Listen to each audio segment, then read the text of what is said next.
ማቴዎስ 14ን እናወጣለን። ማቴዎስ 14ን ከቁጥር 22 ጀምረን ወዲያው ሕዝቡን ሲያሰናብት ሳለ ደቀ መዛሙርቱን በታንኳይቱ ገብተው ወደ ማዶ እንዲቀድሙት ግድ አላቸው። ሕዝቡንም አሰናብቶ ይጸልይ ዘንድ ብቻውን ወደ ተራራ ወጣ። በመሸም ጊዜ ብቻውን በዚያ ነበረ። ታንኳይቱም አሁን በባህሩ መካከል ሳለች ነፋስ ከወደፊት ነበርና በማዕበል ትጨነቅ ነበር። ከሌሊቱ በአራተኛው ክፍል ኢየሱስ በባህር ላይ እየሄደ ወደ እነርሱ መጣ። ደቀ መዛሙርቱን በባህር ሲሄድ ባዩት ጊዜ ምትሃት ነው ብለው ታወኩ፣ በፍርሃትም ጮኹ። ወዲያው ኢየሱስ ተናገራቸውና አይዟችሁ እኔ ነኝ አትፍሩ አላቸው። ጴጥሮስም መልሶ ጌታ ሆይ አንተ ከሆነ በውሃ ላይ ወደ አንተ እንድንመጣ እዘዘኝ አለው። እርሱም ና አለው። ጴጥሮስ ከታንኳይቱ ወርዶ ወደ ኢየሱስ ሊደርስ በውሃ ላይ ሄደ። ነገር ግን የነፋሱን ኃይል አይቶ ፈራ። ሊሰጥምም በጀመረ ጊዜ ጌታ ሆይ አድነኝ ብሎ ጮኸ። ወዲያው ኢየሱስ እጁን ዘርግቶ ያዘውና አንተ እምነት የጎደለ ስለምን ትጠራጠራለህ አለው። ወደ ታንኳይቱም በወጡ ጊዜ ነፋሱ ተወ። በታንኳይቱም የነበሩ በእውነት የእግዚአብሔር ልጅ ነው ብለው ሰገዱለት ብሎ ይናገራል። እንግዲህ ቀጥታ እግዚአብሔር መንፈስ በመካከላችን አለ። ጥሩ የአምልኮን መንፈስ እግዚአብሔር ሰጥቶናል። አልጸልይም በዚሁ መንፈስ ቀጥታ ወደ አገልግሎት እገባለሁ። እዚህ ክፍል ስንመለከት ጌታ ኢየሱስ ክርስቶስ 5000 አብልቶ ካጠገበ በኋላ መሽቶ ስለነበረ ሕዝቡን ሊያሰናብት ባለበት ጊዜ ደቀ መዛሙርቶቹን ደግሞ በታንኳይቱ ገብተው ወዲያ ማዶ እንዲሻገሩ ግድ አላቸው። ብቻቸውን እንዲሄዱ ያለ እርሱ ብቻቸውን እንዲሄዱ ግድ አላቸውና ጉዞ እነሱ በታንኳይቱ አስጀመራቸው። እርሱ በዛው ቀረና ያንን ያበላውን ሕዝብ ሁሉ ቀኑን ሙሉ ከእሱ ጋር የዋሉትን ሕዝብ ካሰናበተ በኋላ እርሱ ደግሞ ብቻውን ሊጸልይ በዛ ቀረ። እነዛ ደቀ መዛሙርቶችን በታንኳይቱ ወዲያ ማዶ እንዲሻገሩ ግድ ብሎ አሰናብቷል። እነዚህኞችን ደግሞ ሕዝቡን አሰናብቷል። ብቻውን ቀርቶ ሊጸልይ ወደ ተራራ ወጣ ይላል። ብቻውን ሲጸልይም ቆየ ይላል። ሊጸልይ ወጣ። ሲጸልይ ቆይቶ በመጨረሻው ጊዜ እነዚህ ደቀ መዛሙርቶች ወዲያ ማዶ እንሻገር ብሏቸዋል። እንቅስቃሴ ጀምረዋል። መሀል ላይ ግን ያልታሰበ መሀል ላይ ያልጠበቁት ነገር ገጠመ። እርሱም ምንድነው? መጽሐፍ ቅዱስ ሲናገር ምን ይላል? ታንኳይቱ አሁን በባህር መካከል ሳለች።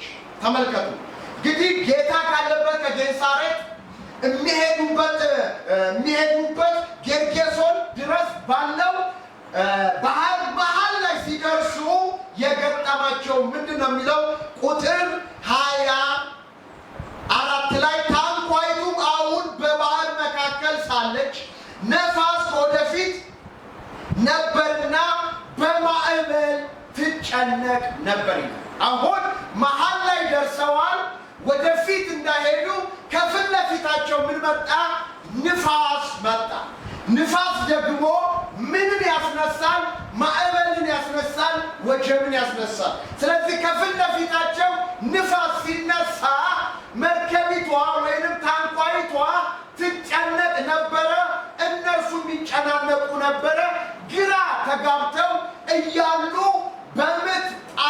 በሞትና በሕይወት መካከል እያሉ ታንኳይቱም ትጨነቃለች፣ ውስጧ ያሉትም ሰዎች ይጨነቃሉ።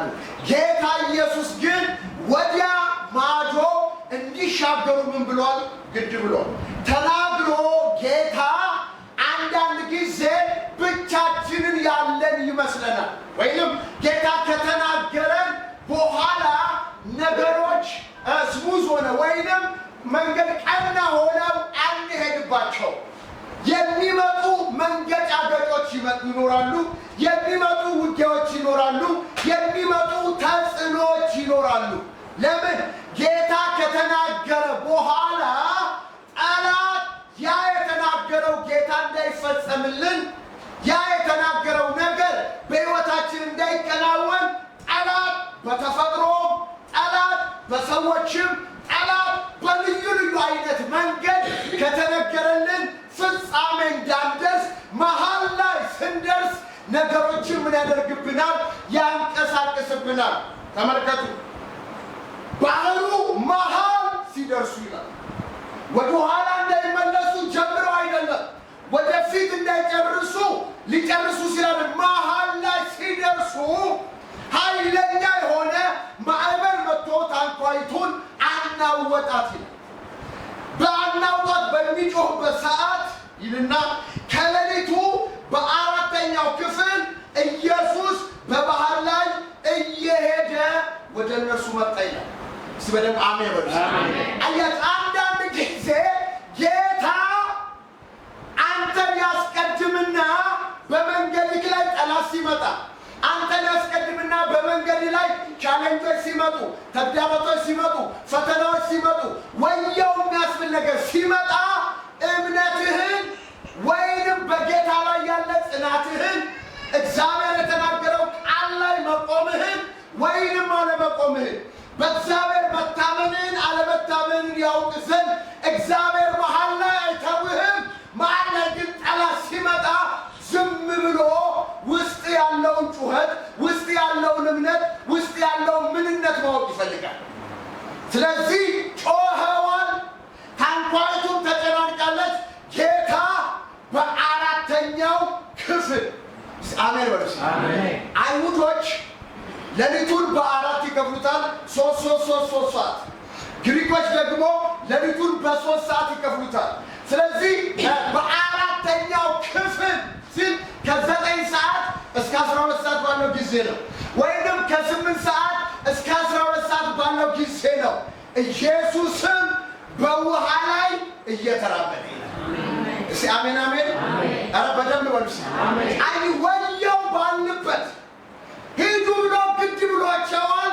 እነርሱ አንተ ካልወጣ አንወጣም፣ አንተ ካለ አንሄድም አላሉ። ቃሉን ታዘው ወጥተዋል። ቃሉን ታዘው እንቅስቃሴ አድርገዋል።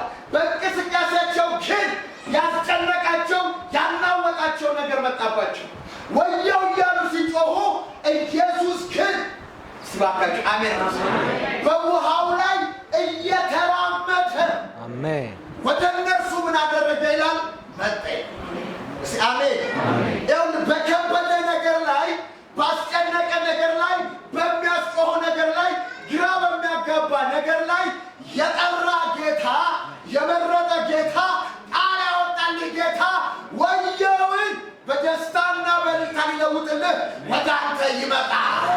መጽሐፍ ቅዱስ በጉልበቱ ጽናት፣ እስቲ በሉት በጉልበቱ ጽናት ይህ የሚራመደው ማን ነው ይላል ኢሳይያስ ላይ። ስለዚህ ጌታ እየተራመደ ምን አደረገ? መጣ። ልክ ጌታ ወደ እነርሱ ሲመጣ እነርሱ ደግሞ ይላል መጽሐፍ ቅዱስ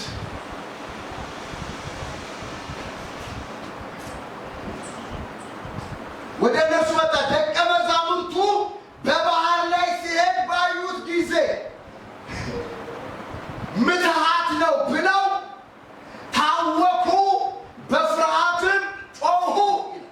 አንዳንድ ሊታደገን ሊረዳን ሲመጣ የጌታን ማንነት የጌታን ሕልውና ካላወቅነው እንፈራለን፣ እንጨነቃለን፣ እንታወካለን። ሊረዳቸው የመጣ ጌታ፣ ማዕበሉን ጸጥ ሊያደርግላቸው የመጣ ጌታ በውሃ ላይ ሲራመድ አይተው ሌሊት ስለሆነ ምትሃት መሰላቸውና ፈሩ፣ ጮሁ፣ ታወቁ ይላል። ጌታ ግን ምን አላቸው? አይዟችሁ አትፍሩ። ዛሬም ለአንድ ሰው በኢየሱስም አይዞ አትፍራ፣ አይዞሽ አትፍሪ። አሜን።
ጌታ ምን አለው? ና። አሜን አሜን። ምን አለው? ና። ጴጥሮስም እየተራመደ በውሃ ላይ ወደ ጌታ ሊሄድ እንቅስቃሴ ያደረገ። መጽሐፍ ቅዱስ እንዲህ ይላል፣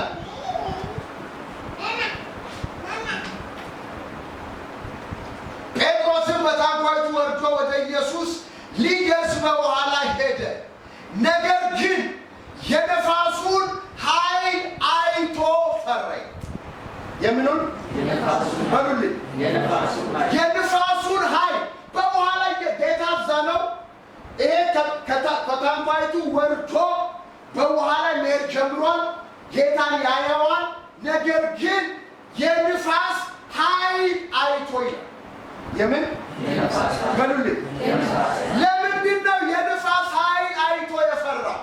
ንፋስ ሁልጊዜ ባህር ላይ በሚነፍስበት ሰዓት ማዕበልና ወጀብ ምን ያደርጋል? ይነሳል። ስለዚህ አንድ ያየው ነገር አለ። ጴጥሮስ ወደ ኢየሱስ እንዳይመጣ ጠላት ያስነሳው ምን አለ? የንፋስ ኃይል አለ። ያንን ሲያይ ውስጡ ምን መጣበት? ፍርሃት መጣበት። ፍርሃት ሲመጣበት መስጠም ጀመረ። አያችሁ፣ የምናየው ነገር የጌታ ቃል በተፈጥሮ ላይ፣ የጌታ ቃል በሁኔታ ላይ፣ የጌታ ቃል ወደ አንተ ወደ አንቺ ከመጣ በሁሉ ላይ እንድንሰለጥን፣ በሁሉ ላይ እንድንሄድ፣ በሁሉ ላይ እንድንንቀሳቀስ ያደርገናል። ለምን? የሚሰራ ቃል ነው። ና የሚለው ቃል በኋላ አስኪዶታል። ነገር ግን የንፋስ ኃይል አየ።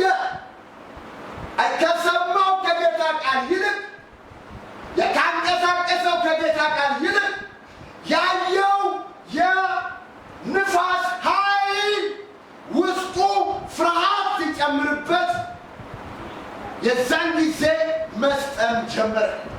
ወዲያውኑ ግን አድነኝ ብሎ ሲጮህ ኢየሱስ እጁን ይዞ ምን አደረገው? አወጣው ይላል። ከዛ ምን አለው? ኢየሱስም እጁን ዘርግቶ ያዘውና አንተ እምነት የጎደለ፣ እስቲ በሉት፣ አንተ እምነት የጎደለ ስለምን ትጠራጠራለህ አለው ይላል።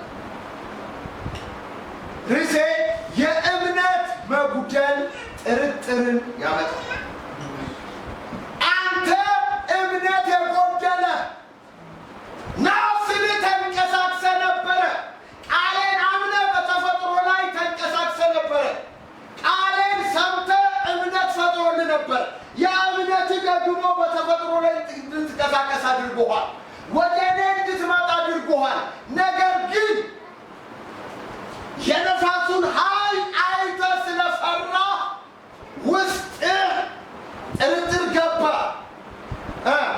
ካለማመን ዘገየ ብሎ ጌታ ያለው ምንድን ነው?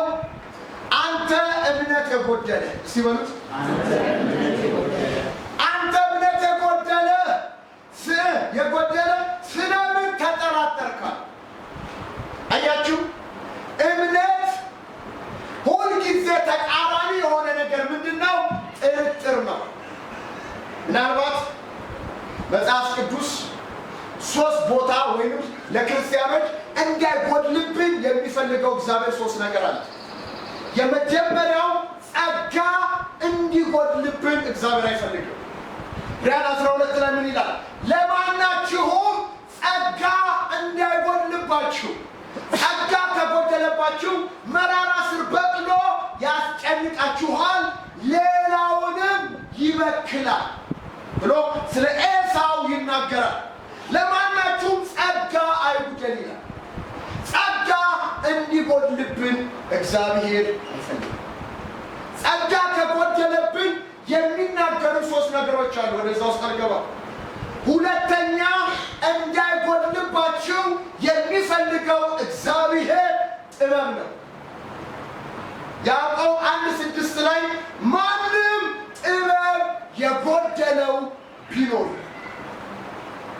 ሳይነቅፍ በልግስና ለሁሉ የሚሰጠው እግዚአብሔርን ይለምን ይላል። ሶስተኛ እንዲጎድልብን የማይፈልገው እግዚአብሔር ምንድነው? እምነት ነው። አሜን። እስቲ አሜን በሉ። ጩና በደንብ በሉልኝ። አንተ እምነት የጎደልህ ስለምን ተጠራጠርክ አለ። እምነት ሲጎድል በውስጣችን የሚመጣው ምንድነው? ጥርጥር ነው። ቃሉን እንጠራጠራለን፣ እግዚአብሔርን እንጠረጥረዋለን፣ ተናጋሪውንም ኢየሱስንም እንጠረጥረዋለን። ጥርጥርን የሚመጣው ከእምነት መጉደል ነው። ርዕሴ ምንድን ነው የሚለው? የእምነት መጉደል ጥርጥርን ያመጣል። እስቲ በሉት አንድ ላይ የእምነት መጉደል ጥርጥር ያመጣል። እዚህ ቦታ ጴጥሮስ ጥርጥር ያመጣበት ያየው ነገር ነው። ያየው ምንድነው? የንፋስ ኃይል ነው። የንፋስ ኃይል ማዕበል ባህር ላይ ሲመጣ ባህሩ ኃይለኛ ማዕበልን ኃይለኛ ወጀብን ስለሚፈጥር እዛ ያሰጥመናል፣ መርከቢቷንም ታንኳይቷንም ያሰጥማታል ብሎ ስለፈራ የእምነት መጉደል ጥርጥርን አመጣበት። ስሙ እስቲ ማቴዎስ 6 ላይ ሁላችንም እናመጣለን። ማቴዎስ 6 ላይ ይህ ለብዙዎቻችን መልእክት ይሆናል ዛሬ። ማቴዎስ 6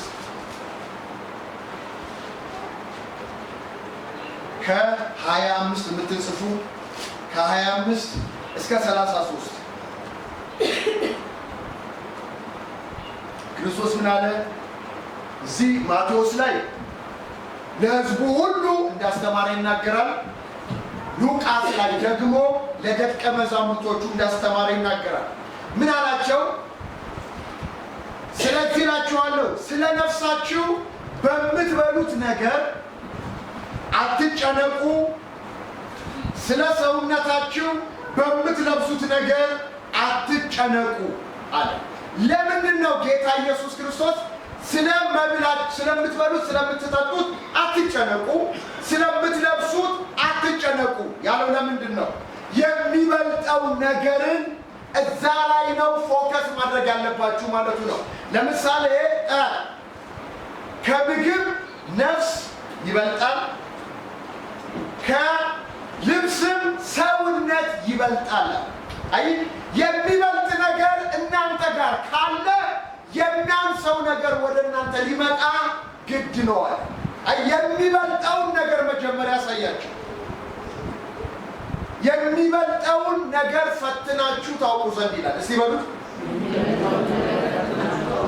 የሚበልጠውን ነገር ፈትናችሁ ታውቁ ዘንድ ብሎ ይናገራል። የሚበልጠው ከምግብ ነፍስ ነው።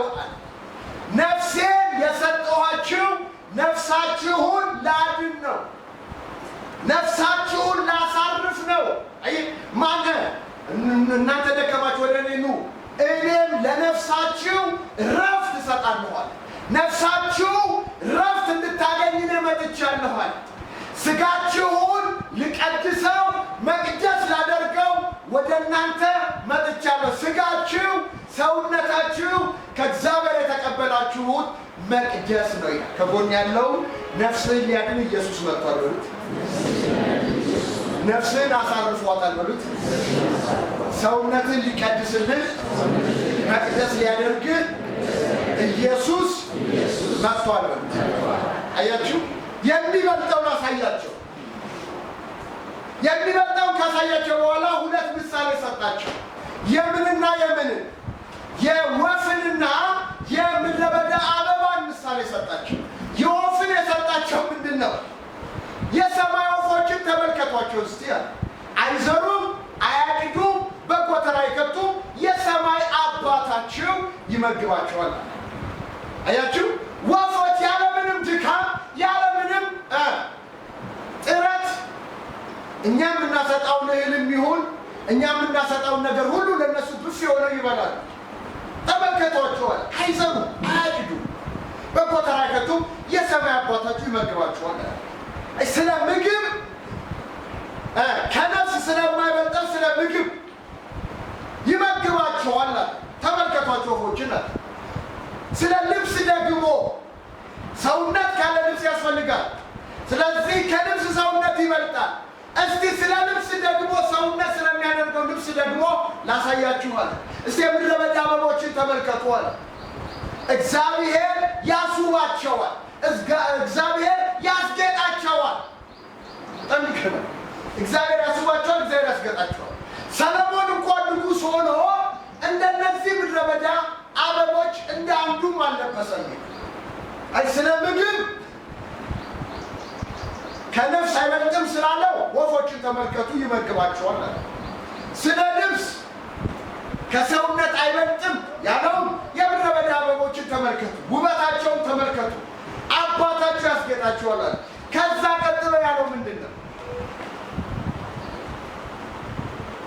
በአንድ ቀን እንዲህ አበቦች ወጥተው የሚያምሩ ወጥተው ነገር ግን ወደ እቶን የሚጣሉትን እነዚህን የሜዳ አበቦች እንዲህ ካለበሳቸው እምነት የጎደላችሁን እናንተንማ እንዴታ እስቲ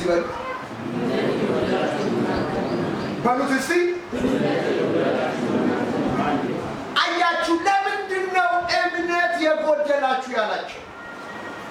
አየህ እዚህ ቦታ ላይ ስትመለከቱ ከሶስትም ከአራት ጊዜም አትጨነቁ፣ በምትበሉት በምትጠጡት አትጨነቁ፣ በምትለብሱት አትጨነቁ።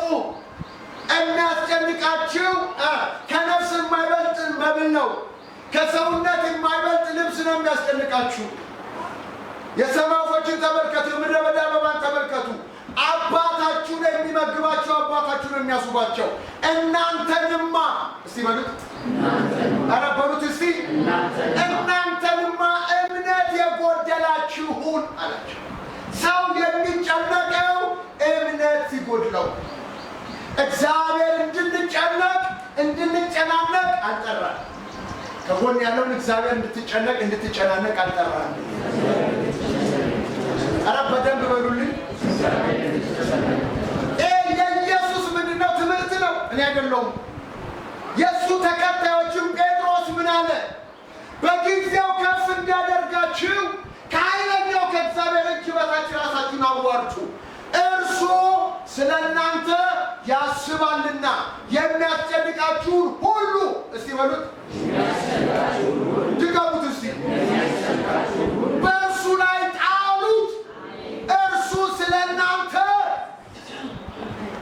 አሜን የጠራ የመረጠ ያጸደቀ ያከበረ ወደዚህ ምድር ያመጣ እስትንፋስን መንገድህን በእጁ የያዘ በክርስቶስ ሕይወት የሰጠ እግዚአብሔር ስለ አንተ፣ ስለ አንቺ፣ ስለ እኔ ያስባል። እግዚአብሔር ያስባል። ድገሙት እስቲ፣ የሚያስጨንቃችሁን በእርሱ ላይ ጣሉ እስቲ በሉት፣ ድገሙት እስቲ፣ የሚያስጨንቃችሁን በእርሱ ላይ ጣሉት፣ እርሱ ስለ እናንተ ያስባል። ያስባል በርሱ ይገለጡና ያስባል በርሱ ያስብልሻል። እህቴ ያስብልሃል። የተወ ቢመስልህ የጣለ ቢመስልህ ብቻዬን ነኝ መሀል ላይ ያለው እንዳልመለስ ሩቅ ነው እንዳልጨርስ ከፊት ማዕበል አለ ወየው ባልክበት ነገርን ታንኳን ኑሮህን ትዳርህን ስራን ኢኮኖሚን ባናወጠበት ነገር ላይ የሚያስብልህ ጌታ ይመጣ። ምታት ቢመስልም ይመጣ። ሲጩና አሜን በርሱ ጩና አሜን በርሱ ስሙ። ጴጥሮስ የፈራው ምንድን ነው? የንፋሱን ኃይል አይቶ ፈራ። የፈራው የንፋሱን ኃይል ነው። ኢየሱስን መጥቶ የገሰጸው ንፋሱን ነው። አሜን አሜን። ያስፈራህን የንፋሱን ኃይል ይገስጸዋል። አሜን በርሱ የንፋሱን ኃይል ጩና በርቱ እስቲ ድገሙት እስቲ። ምን አደረገው?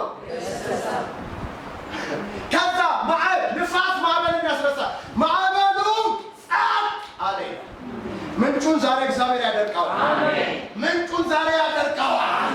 ምንጩን ዛሬ ያደርቀዋል። የእግዚአብሔር ቃል በሕይወት ይፈጸማል። እግዚአብሔር እንደተናገረ ይሆናል። ወየው ያልከው ነገር ዛሬ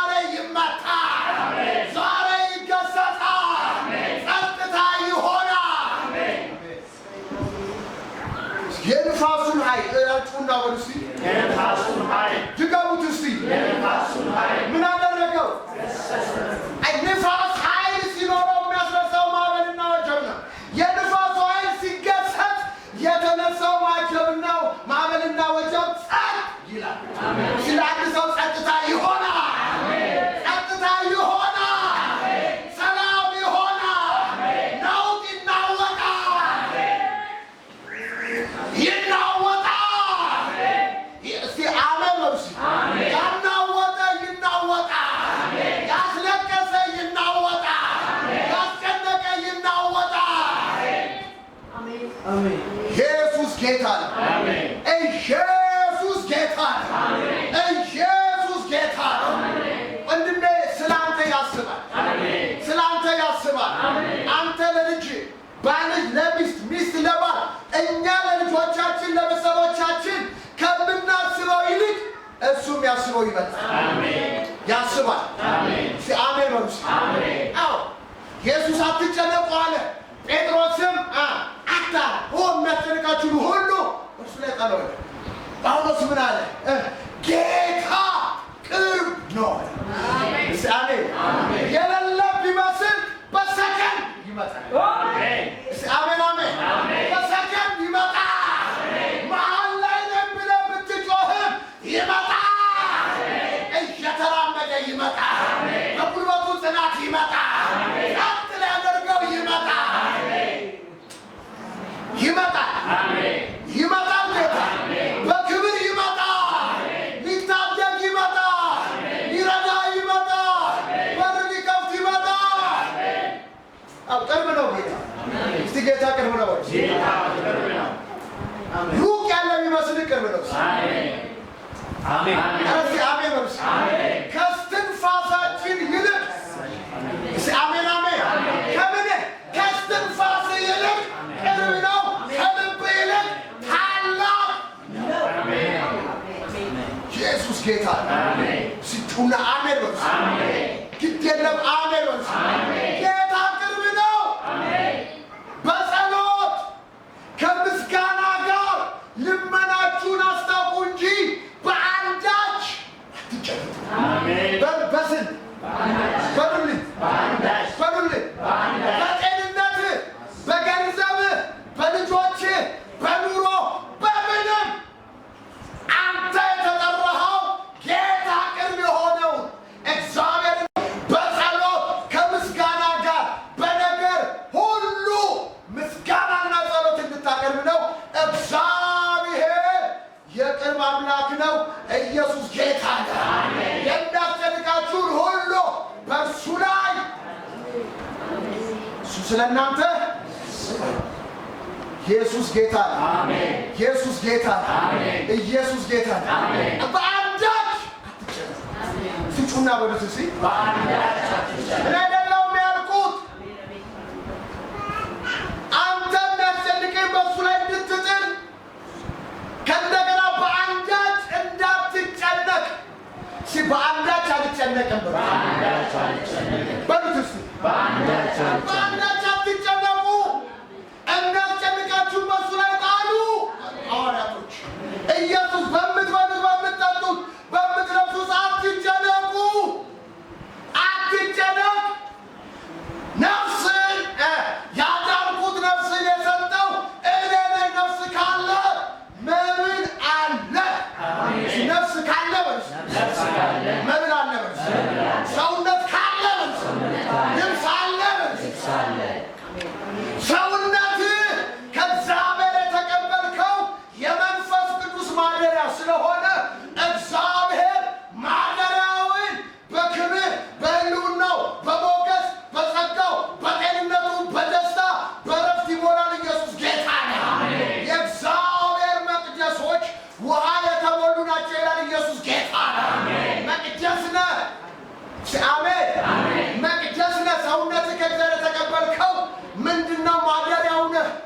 ነፍሱን ለነፍስህ የሰጠ ጌታ አለ። ስለዚህ በመብል አትጨነቅ። በመብል አትጨነቅ። በምን ልብስ አትጨነቅ። የሚያስጨንቅህም በሱ ላይ ጣለው። በአንዳች አትጨነቅ። አትጨነቅ ወደ ኢየሱስ። አሜን። ጩና በደንብ አሜን። ይህንንም ማለት እናንተ የምትጨነቁትን አሕዛብ እንደሚያስፈልጋቸው ያውቃሉ። ነገር ግን አሜን ላንብሮ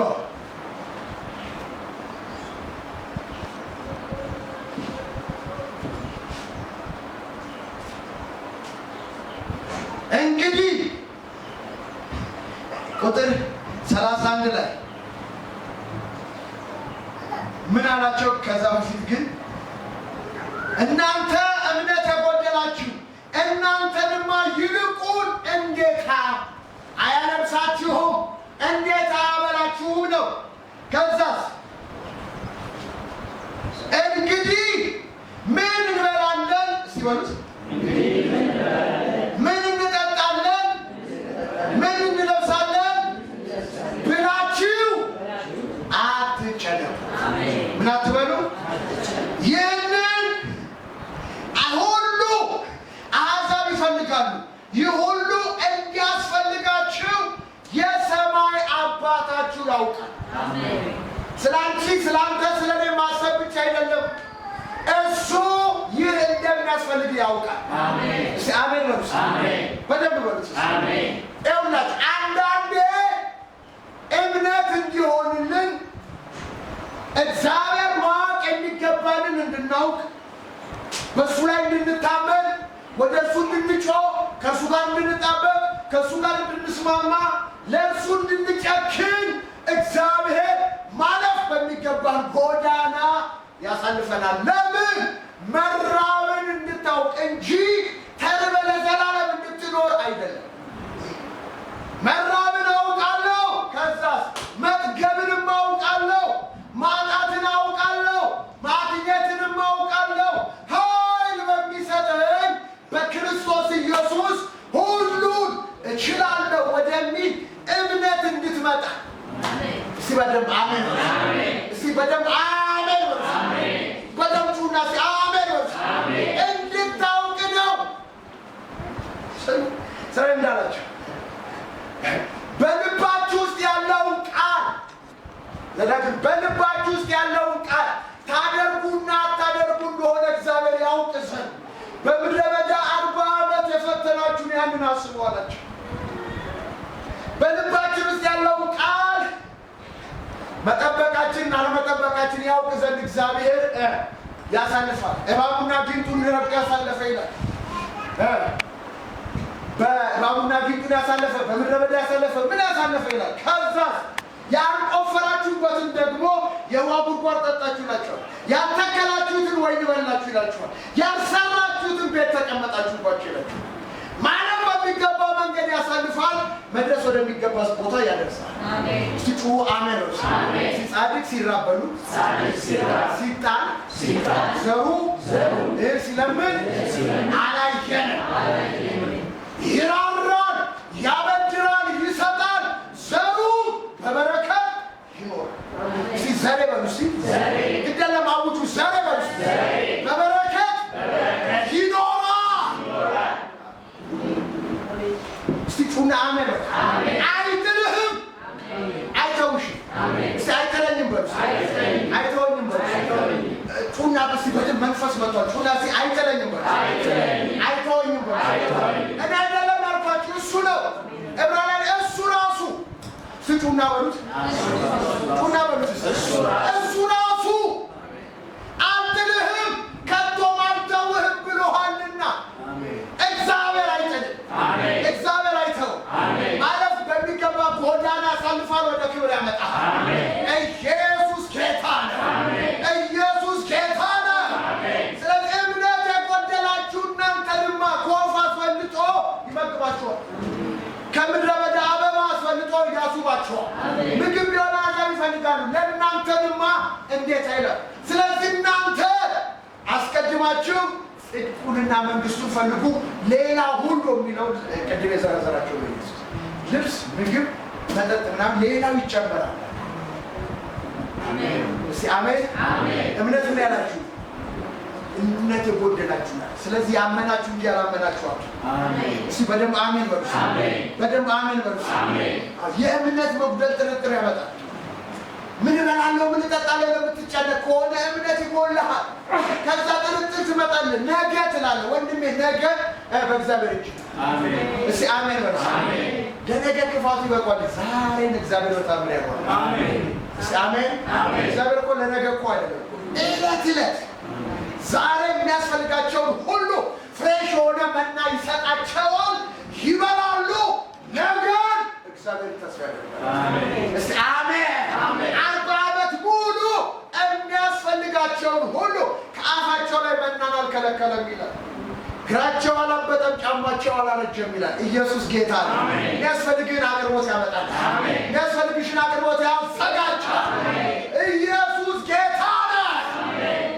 እምነት የጎደለ ለምን ተጠራጠር ካለው ጴጥሮስ፣ ለእነዚህም ደግሞ ምን አላቸው? እናንተ እምነት የጎደላችሁ ለእናንተ የማይሰማ አባት እንዴት አያደርግላችሁ?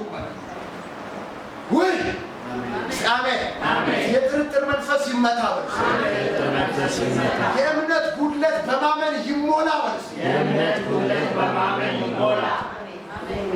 አሜን። መጽሐፍ ቅዱስ ያመንኩን እንጂ ካቱ የእምነትን መንፈስ ይሙላ።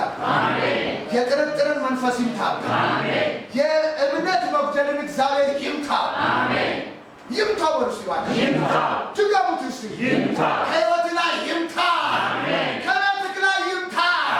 ከኑሮ ላይ ይምታ። ታውቃላችሁ ኢየሱስ ስሙ ከኢየሩሳሌም ወደ ቢታንያ ሲሄድ ይላል ማርቆስ 11 ላይ ከኢየሩሳሌም ወደ ቢታንያ ሲሄድ በለሷን ረገማት። ደቀ መዛሙርቶቹ ሰሙ። ምን ሲላት? ሲረግማት። ምን ብሎ ረገማት? ከዛሬ ጀምሮ ለዘላለም ካንቺ ፍሬ አይገኝ ብሎ ረገማት። ሲረግማት ወደ ቢታንያ የሄዱ ደቀ መዛሙርቶቹ ሰሙ። በማግስቱ ወደ ኢየሩሳሌም ሲመለሱ ጴጥሮስ የተረገመችውን በለስ አይቶ ትዝ አለኝ። እግዚአብሔር ትዝ ያድርጋል። አሜን። መቼስ ጴጥሮስ በጣም ጎበዝ ነው። የጌታ ቃል ትዝ አለን ይላል ሐዋርያ ሥራ ላይ። አሕዛቦቹ መንፈስ ቅዱስ እንደሚሞላባቸው ቆሮንቶስ ሲሞላ ጌታ የተናገረው ቃል ትዝ እግዚአብሔር በትዝታ ይሙላባቸው። አሜን። ቀኑን ሙሉ ቃል ትዝታ ነው እንዳለ እግዚአብሔር የቃሉን ትዝታ ይጨምርባቸው። አሜን። የቃሉን ትዝታ ይሙላባቸው። አሜን። ጴጥሮስም ዛፊ በለሲቷን አይቶ አያትና መድረቋን ትዝ አለው ይላል። ጌታ ሆይ የረገምካት በለስ ደርቃለች። ይህ ሁለት ሚስጥር ነው። የመጀመሪያው እስራኤል በለሲቱ የእስራኤል ምሳሌ ነች። ፍሬ አይቶባት መጣ። ምንም ፍሬ ሲያጣባት ረገማት። እዚህ ናቸው ለወይኔ ያላደረኩት ግንድ ምን አለ? ሁሉን ነገር አዘጋጀሁላት። ፍሬ አገኝባት ስመጣ ፍሬ አጣሁባት። ይሄ ኢሳይያስ 5 ላይ ታገኙታላችሁ። አንደኛ እንቺ በለስ የእስራኤል ምሳሌ ነች። ሁለተኛ ለደቀ መዛሙርቱ እምነት ሊያስተምራቸው። ስለዚህ ጌታ ምን አለ? ትዝ ብሎ ደረቀች። ጌታ ኢየሱስ ምን አለ? በእግዚአብሔር እመኑ። እስቲ በሉት በእግዚአብሔር እመኑ። ከዛ ምን አላቸው? ማንም ያለው ነገር እንዲደረግለት ቢያምን። እስቲ በሉት ማንም ያለው ነገር እንዲደረግለት ቢያምን። ድገሙት እስቲ ማንም ያለው ነገር እንዲደረግለት ቢያምን። በልቡ ሳይጠራጠር። አይጠረጥር ያለው በዚህ ነው ማለት ነው። በልቡ ሳይጠራጠር ይህንን ተራራ ተነቅለ ወደ ባህር ግባ ቢል ይሆንለታል። የምንለው ነገር እንቶ ፎንቶ አይደለም። ወይንም እንደ ዘመኑ ባንክ ውስጥ ያለው ገንዘብ የሌሉ መኪና ዋጃት የሌሉ የሰው ግንቢ ፎቅ የሌሉን አይደለም። እምነትን ተሞልተ ቃሉ ላይ ቆመ። አሜን። ማንም ያለው ነገር እንዲደረግለት ቢያምን። እስቲ በሉት ማንም ያለው ነገር እንዲደረግለት ቢያምን። ድገሙት እስቲ ማንም ያለው ነገር እንዲደረግለት ቢያምን። ከዛ በልቡ ሳይጠራጠር። እምነትና ጎድል ምንድን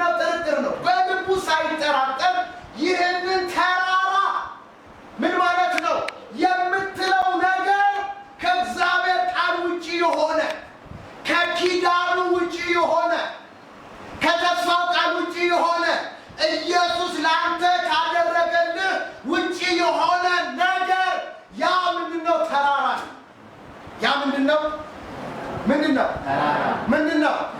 ተራራ ነው።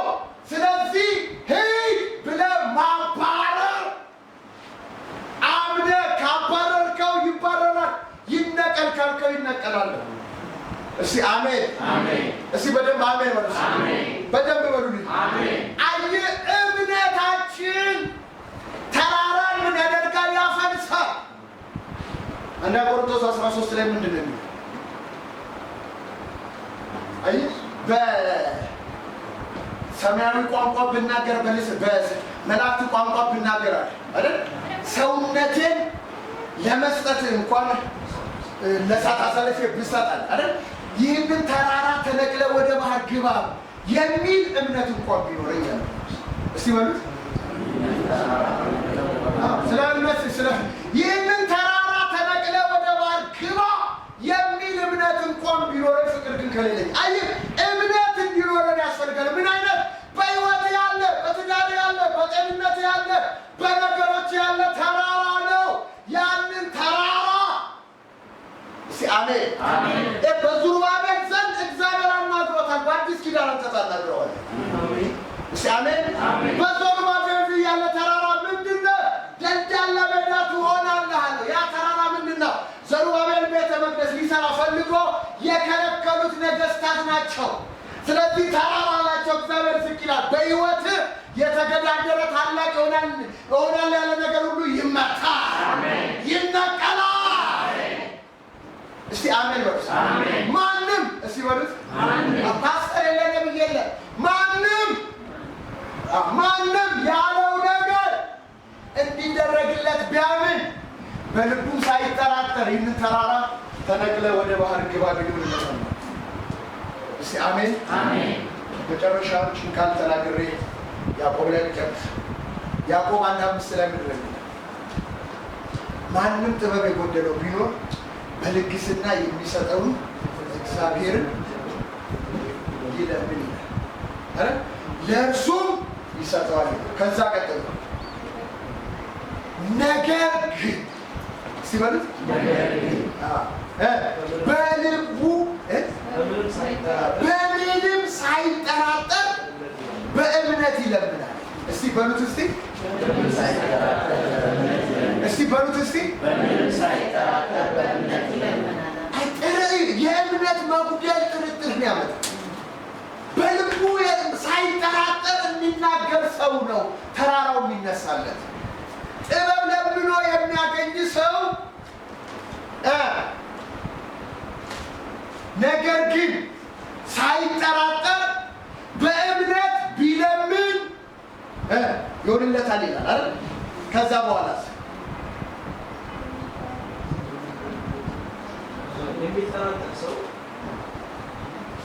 የሚጠራጠር ሰው በነፋስ የተገፋና የተነቃነቀ የባህርን ማዕበል ይመስላል። ስሙ፣ ምን የሚል ሰው በሉልኝ። አሁን 3 ጊዜ ስለ ጥርጥር አየን አይደል? እምነት የጎደልህ አለ። ለምን ተጠራጠር? እምነት ሲጎድል በሕይወታችን የሚመጣው ጥርጥር ነው። ከኔ ጋር ናቸው። ክርስቶስ ሌላ ቦታ ምን አለ? በልቡ ሳይጠራጠር ይህንን ሂድ ቢለው ይሄዳል። ያዕቆብ ደግሞ ምን አለ? ሳይጠራጠር በእምነት ይለምን ይሰጠዋል። የሚጠራጠር ሰው ግን እስቲ በሉት፣ ጠርጣራ ማለት ነው። የሚጠራጠር ሰው ግን በንፋስ የተገፋን የተነቃነቀን